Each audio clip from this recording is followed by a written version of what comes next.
¿Has imaginado alguna vez a los legendarios soldados romanos con sus túnicas rojas ondeando al viento mientras marchaban al combate?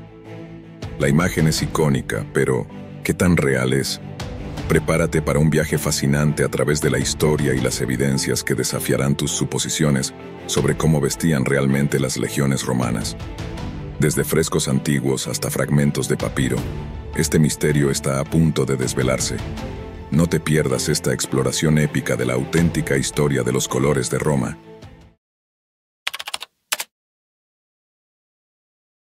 Es sumamente común ver a los soldados romanos vestidos de rojo en todas las formas de medios, desde películas hasta series, videojuegos, cómics, disfraces de Halloween e incluso en recreaciones históricas. El estilo visual está tan arraigado en nuestra comprensión que incluso las obras derivadas utilizan el rojo para establecer la conexión con el antiguo poder imperial. Pero como suele ser el caso con cosas que parecen tan obvias, es útil dar un paso atrás por un momento y cuestionar nuestras suposiciones fundamentales. ¿Cuánto de este fenómeno de romanos y rojo es real y cuánto inventamos con el tiempo como una convención estándar de cómo pensamos que deberían lucir los romanos? En este video, buscaremos explorar las respuestas a estas preguntas. Quizás el mejor punto de partida sea examinar las representaciones artísticas creadas por los propios romanos. Tenemos muchas de estas en forma de estatuas, lápidas, relieves y frescos. Desafortunadamente, pocos han conservado sus colores, pero algunos todavía lo hacen. En Pompeya, por ejemplo, encontramos un fresco de un soldado romano en la casa de Valerio Rufo. Parece llevar una túnica roja clara y una capa blanca y amarilla.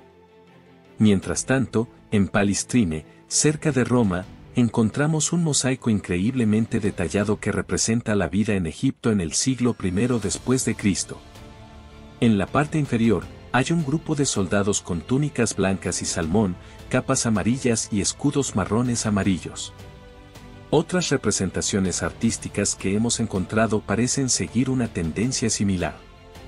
Una fuente especialmente esclarecedora en estos asuntos es el sitio de Dura Europos, un asentamiento romano helénico parto del siglo III a lo largo del Éufrates, que se ha conservado fantásticamente debido a su entorno seco y ha producido más de 12.000 artefactos y varias habitaciones pintadas. Este fresco es particularmente informativo, muestra al tribuno romano Julio Torrentius haciendo un sacrificio junto a algunos oficiales y soldados. Sus túnicas son blancas, sus capas blancas o amarillas y sus cinturones rojos o marrones. En términos de equipo real, se han encontrado algunos escudos en el mismo sitio, incluidos los restos rotos de un escutum que se reconstruye aquí, y ahí lo tienes, rojo romano. Pero un solo punto de datos no crea una tendencia. ¿Y qué hay de todos los demás scutums que quedan? Bueno, sobre eso, estos escudos estaban hechos de madera y cuero y, como tal, no se conservan bien más allá de sus pequeñas piezas de metal. Hasta donde yo sé, solo se han encontrado otros dos escudos romanos, uno de Egipto, que es de la era republicana, y otro del fuerte de Denham en Doncaster, que es un escudo auxiliar de la era imperial temprana. Ninguno ha conservado sus colores. Quizás nuestra evidencia visual más completa de escudos proviene de la Notitia Dignitatum, que describe las unidades del ejército del Imperio tardío. Estos escudos son extremadamente variados, con todo tipo de diseños y colores. Admitámoslo, esta es una época bastante tardía en la línea temporal del ejército romano y no necesariamente nos dice mucho sobre periodos anteriores.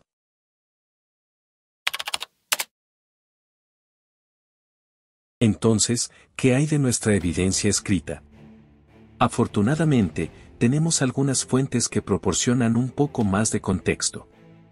En primer lugar, tenemos esta afirmación general hecha por Marcial en uno de sus epigramas: Roma viste más de gales marrones que de rojo, y a los muchachos y soldados les gusta este color rojo. Es un poco vago, pero no está mal como punto de partida. Mientras tanto, en la historia augusta sobre la vida de Claudio, obtenemos una referencia mucho más específica. La línea en cuestión dice: a este Claudio le darán como salario 2 túnicas militares rojas cada año. Esto es genial, ya que confirma la existencia de una túnica roja. Sin embargo, una advertencia importante aquí es que Claudio era un oficial de alto rango y, por lo tanto, su equipo no necesariamente representa a las tropas de rango y archivo. Para tener una mejor idea de la apariencia general del ejército, podemos recurrir a Tácito, quien escribe lo siguiente sobre las tropas romanas en el siglo I después de Cristo. Las águilas de 4 legiones iban al frente de la línea, mientras que los colores de otras 4 legiones se veían a ambos lados. Luego venían las enseñas de 12 tropas de caballería y después de ellas, infantes y jinetes. A continuación, marchaban 34 cohortes, distinguibles por los nombres de sus países o por sus armas. Delante de las águilas marchaban los prefijos de campamento, los tribunos y los centuriones principales vestidos de blanco, mientras que los demás centuriones llevaban armas y decoraciones pulidas, cada uno con un guardia. Las medallas y collares de los soldados rasos también brillaban. Fue un espectáculo imponente y un ejército que merecía un mejor emperador que Vitelio. Aquí, lo importante es la mención de que las legiones se pueden distinguir por sus colores, aunque no está claro si se refiere a las túnicas, los escudos, las banderas o una combinación de los tres. El segundo punto importante es la mención de la túnica blanca usada por la estructura de mando, desde el tribuno principal hasta el centurión senior. Esto deja un vacío, sin embargo, en lo que respecta al soldado de a pie común. Para la última pieza del rompecabezas, podemos recurrir al recibo de pago de un soldado romano en Masada. El fragmento de papiro básicamente registra cuánto de su salario ordinario se deducirá para cubrir gastos obligatorios como comida y ropa. El último ítem de la lista menciona una túnica alba o túnica blanca. Nuevamente, esto es solo un pequeño punto de datos. Más allá de esto, tenemos algunas fuentes dispersas que hablan de los colores que lucían diversas figuras, casi exclusivamente hombres en posiciones de alto rango. En Quinaí, por ejemplo, se dice que el comandante romano llevaba túnicas rojas. Sin embargo, esta es una figura muy importante y no necesariamente representa a las tropas de rango y archivo. En resumen, tenemos algo de evidencia de que los romanos usaban túnicas rojas, pero la extensión de este uso y los detalles específicos siguen siendo un misterio. Ahora, dado que estamos tratando con 1000 años de historia, desglosaremos las cosas por era. La historia temprana de Roma durante la monarquía y la república temprana tenía la menor cantidad de estandarización. Los soldados se organizaban aproximadamente por edad y clase de propiedad y, por lo tanto, iban a la batalla vestidos según sus posibilidades. Por lo tanto, si existe una conexión entre la riqueza y el color, probablemente debamos hablar de esto. Resulta que el estudio de los pigmentos antiguos ha recibido mucho interés académico. Por ejemplo, las raíces de rubia se han utilizado durante mucho tiempo para producir un tono de rojo. Era simple y económico de fabricar. Sabemos que los romanos lo usaban ampliamente y que incluso los soldados británicos lo usaban hasta el siglo XIX. Sin embargo, esta sustancia generalmente producía un tono más claro y se consideraba un producto de menor calidad. Para obtener un rojo carmesí más rico y duradero, recurrirían al tinte de kermes, que se derivaba de los cuerpos secos de insectos que se encuentran en los robles mediterráneos. El rojo púrpura también podía provenir de diversas fuentes individuales o mezclas, pero una de las versiones más apreciadas era el púrpura real, que era extremadamente rico en color y duradero.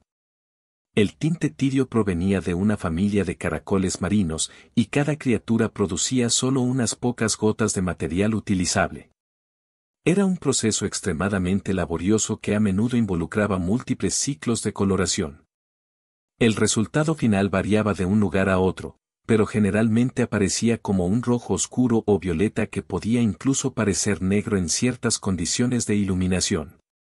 Algunos intentarían conseguir todo el proceso en uno de los tonos más baratos. A medida que avanzamos en las filas, la coloración se volvía más elaborada.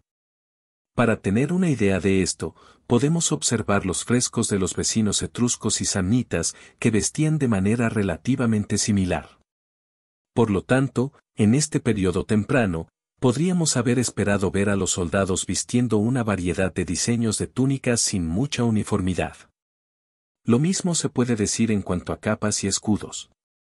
Sin embargo, las cosas comienzan a cambiar a medida que el ejército romano se vuelve cada vez más organizado y se establecen estándares y prácticas más maduras. Aún así, las legiones no eran una fuerza permanente y profesional en esta época. Los ejércitos se levantaban y se disolvían con regularidad, lo que significaba que seguían siendo bastante variados en su naturaleza sin una verdadera uniformidad como la que veríamos en años posteriores.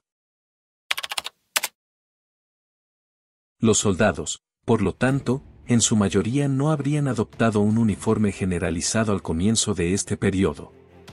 Por ejemplo, los soldados todavía proporcionaban gran parte de su propia ropa, una túnica formal para eventos especiales como revisiones, ceremonias religiosas y triunfos, y una túnica de batalla para el combate. Sin embargo, digo esto con mucha cautela, ya que no está claro qué tan estándar era esto ni qué colores se aceptarían para cada situación. Algunos especulan que las túnicas de uso casual probablemente eran las más simples, hechas de lana sin teñir o teñida de manera económica. Esto parece bastante razonable, ya que sufrirían más desgaste y, por lo tanto, requerirían más limpieza o reemplazo. En cuanto a la forma de limpiar o blanquear la ropa, esto solía llevarse a cabo en grandes tinas dentro de instalaciones especiales, generalmente realizadas por esclavos. Por lo que sabemos, no producía ropa maloliente, y las prendas que salían se consideraban en mejor estado que cuando entraron. El blanco puro, por lo tanto, se aceptaba como una túnica de alta calidad y podría incluso haber sido usada por los oficiales para su atuendo de cena especial. En cuanto a la tercera forma de túnica utilizada en la batalla, no podemos decir mucho más. Algunos creen que también podría haber sido blanca. En cuanto a la coloración del escudo, no tengo mucho más que decir aparte de señalar que sabemos que había una variedad de diseños de patrones de escudos diferentes. Aparentemente, había cierta uniformidad a nivel de unidad o legión, pero no sabemos exactamente cómo se aplicaba a los colores y emblemas ni cuán estrictamente se seguía. Finalmente, podemos pasar a la era imperial, donde vemos el mayor grado de estandarización, con el ejército romano finalmente convirtiéndose en una fuerza verdaderamente profesional. Ahora, las cosas como los escudos, que antes se hacían de manera individual en tiendas, se entregaban como envíos grandes de un diseño estándar. Además, tenías un control estricto e imperial sobre sectores y bienes clave. Cosas como la producción del tinte tirio ahora estaban fuertemente reguladas, al igual que quién podía usar qué. Todo esto es esencialmente para decir que tenemos más razones para creer que los ejércitos romanos de este periodo tenían un mayor grado de uniformidad en su apariencia. Por ejemplo, Vegesio menciona que las fuerzas navales llevaban túnicas azules, pero estas habrían sido estandarizadas debido a lo visibles que eran en la batalla. Si vas a elegir algo en lo que alinear, centrarte en el escudo brinda la mayor ventaja. Esta idea se refuerza con un pasaje de Vegesio que habla sobre el ejército imperial, que dice, para que los soldados no se separen de sus compañeros en la confusión de la batalla, cada cohorte tenía sus escudos pintados de manera peculiar. También se escribía el nombre de cada soldado en un escudo. Los autores antiguos no comparten mucho en términos de colores reales. Sé que es bastante común asociar ciertas legiones con colores como el rojo, el azul y el púrpura, o ver a los auxiliares asociados con el verde, pero hasta donde yo sé, no creo que esto esté respaldado por fuentes primarias reales y más bien ha surgido de suposiciones acumuladas a lo largo de los años hasta el punto en que parece autoritario. En realidad, simplemente no sabemos mucho más allá de algunos de los escudos encontrados en Dura Europos o en nuestras copias de la Noticia Dignitatum. Para mí, esta es una conclusión insatisfactoria, pero es bastante útil para resetear mis preconceptos. Lo que sí es seguro es que no deberíamos esperar viajar en una máquina del tiempo y ver a un ejército romano completamente vestido de rojo brillante, como a veces se representa en la cultura pop. En su lugar, debemos estar preparados para ver una gama de colores con todo tipo de idiosincrasias en el equipo. Quizás este soldado no puede permitirse que le limpien la túnica y está un poco más marrón que el resto, o tal vez este hombre tiene una túnica lavada a mano y es un poco más pálida que otras. En cualquier caso, se trata de un asunto complicado y con muchas incógnitas. Ahora bien, si te gustó este video y quieres apoyar al canal, asegúrate de darle like y suscribirte para más contenido.